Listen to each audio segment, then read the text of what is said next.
How to install and activate a WordPress plugin. Log into your WordPress account and you will see this page. On the left side above Users, hover on Plugins. Click on Add New. On the right side, there will be a search bar.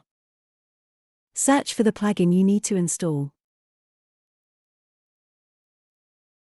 For example, we searched for health check and troubleshooting. Click on the Install button for the plugin to install.